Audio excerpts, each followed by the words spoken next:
Okay, well, at least we finished the good majority of the test before the printer gave out. Hi friends, my name is Jasmine, and I'm pretty sure I've been possessed by a demon. More specifically, I've been possessed by the urge to retake the SAT, even though I'm already in college, just to see what happens. I mean, I guess if I had to prescribe a greater meaning to this video, I'm hoping to show that I actually do worse right now while I'm in college, and not because I think that I peaked in high school. I'm 100% sure I'm smarter now than I was back then. For reference, I took the SAT one and only one time at the beginning of my junior year of high school when I was 16, and by the time you're watching this video, it's probably been about 3 years since then. Time really flies, huh? By doing so, I hope to provide a data point that the SAT does not in any way measure your intelligence. It really just measures how good you are at taking the SAT. And back in my junior year of high school, I had spent the whole summer practicing and learning how to take the SAT, and now I literally don't remember what it looks like. I mean, I guess some part of me remembers, even though I tried to block it out because looking through the pages that I just printed, this format has me traumatized. But regardless of my printing issues, I swear I did my best to replicate the SAT experience. I got myself up bright and early on this weekend morning, and I also hit my head on the top of my bunk bed this morning, so that definitely reduced my IQ sufficiently to replicate the level of burnout I was feeling in high school. I'm gonna set my phone to the exact time frame and only give myself breaks when it's allowed on the official testing schedule, and I guess I'm ready to go for a miserable next 3 hours. 65 minutes for the reading section, which has always been my worst section, on the clock, and let's get started.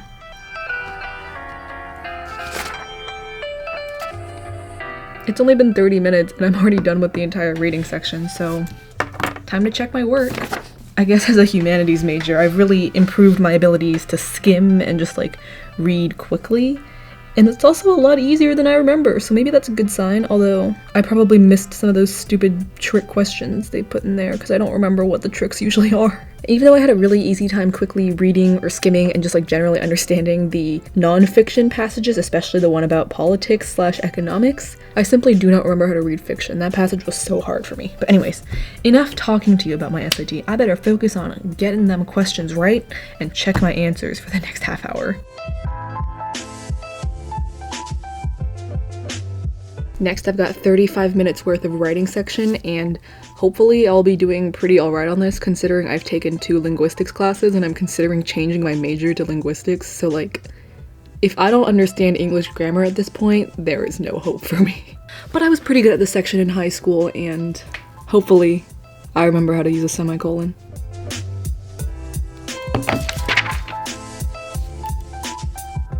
Now that I'm actually looking at the questions, they're a lot more like the type of clarity and grammar changes I would make during my former year as an English TA than as a linguistics student who understands the mechanisms behind grammar, syntax, all that sorts of stuff, so never mind, I'm completely unqualified and I don't remember how to do this. And to clarify, since that almost sounds like a point in favor of my SAT writing skills, I haven't done English TA work for over a year. I don't really remember how to do it. And subsequently after, I got a B+ in introductory college level writing, so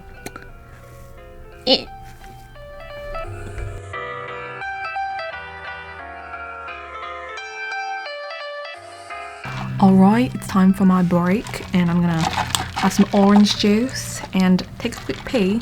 Even though I'm a humanities major, I've always been a lot better at the math section of the SAT than the English section, so it should be smooth sailing from here on out, but it's also distinctly possible that I remember literally nothing about geometry because I took that in 8th grade. Well, time to worry about that after I get some more orange juice in my system, I guess. But wait, before we get too much further, I know what you're thinking. Where'd you get that cool as heck phone case that you're using on your phone while you time your SAT? Well, that brings me to the sponsor of today's video, Casetify. I've been using their cases for almost a year now, and I genuinely recommend them 100%. They're fantastic at protecting your phone. They're engineered with 2 layers of a fancy schmancy material called Chi-Tech. They're drop test approved for up to 6.6 feet. Yeah, I know. I don't understand how I'm going to drop a phone from that height because I'm 5'4", but here is a drop test demo that I did while standing on a chair. And beyond being very protective, they still maintain a slim profile, so I can still fit my phone in my little tiny woman's jeans pockets. And they come in a variety of actually very aesthetically pleasing print designs, or you can make a monogram case or a custom one with your name on it. And if these benefits weren't enough for you yet, the cases are also antimicrobial and kill about 99% of bacteria that come in contact with them. Additionally, they're partially made of recycled plastic. They even have an option in a compostable material. That's the one I'm using on my phone today. If you'd like to twin with me or pick out your very own case, visit casetify.com/studyquill for 15% off your order. The link will be in the description below as well. Thank you so much to Casetify for sponsoring this video, and let's get back to taking the SAT. What the frick are these shapes? I literally don't remember anything about geometry, but it's nice that they give us these formulas. How do I divide by 12? I swear I took multivariable calculus fall quarter, and I know how to do multivariable calculus, but the more complex your math gets, the more Greek letters you use, and the less able you are to do basic arithmetic.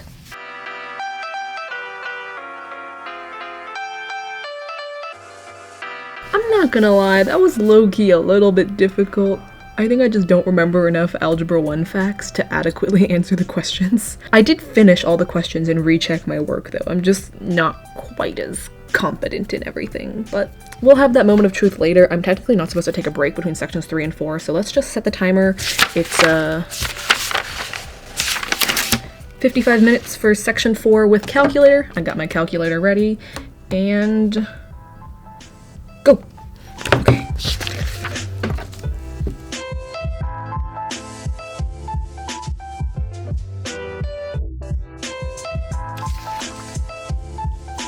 I technically have 8 minutes and 43 seconds left, but I have to pee so badly.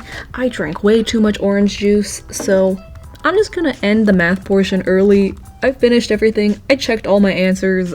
I'm decently confident that most of these are not wrong.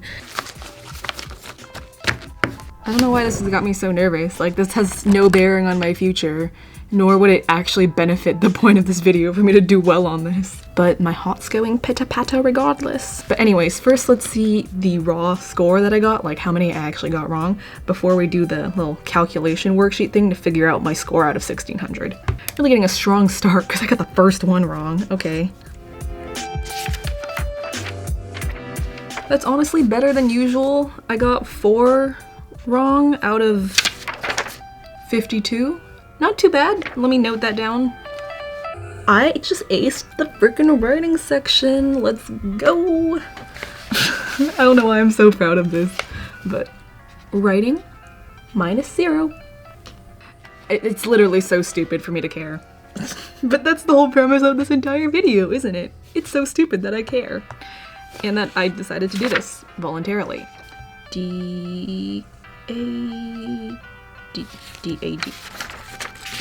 How did I get them all right? I don't even freaking remember what a parabola is supposed to be. I'm exaggerating. I do know what a parabola is, but like I didn't remember anything about the properties of a parabola and how to use algebraic stuff to describe a parabola. So I'm impressed with myself. That long-term memory is really coming in clutch. I mean, in my original SAT advice video, a lot of people in the comments seemed to suggest that by virtue of being Asian alone, I was able to automatically score 100% or a perfect 800 or whatever on every single math section. I don't think it's how it works. I don't even know if I'm trying to make that a joke or if I'm just still very much offended that people in that video thought it was appropriate to suggest that I didn't work hard to be as good at math as I currently am, and that it was just some sort of genetic accident. We're not just naturally born with the knowledge of calculus embedded and downloaded into our brains. Anyways, let's continue correcting my very much not calculus-based SAT answers. C-A-C. Oops. That was incorrect. I finally got one wrong. It's been a while. Now let's convert the raw score into the actual score. So if in reading I got 4 wrong, that's 48 correct answers. Why is this so much harder than the actual SAT itself? Alright, that's pretty respectable. So I got a 1560 with 790 in math and 770 in reading and writing.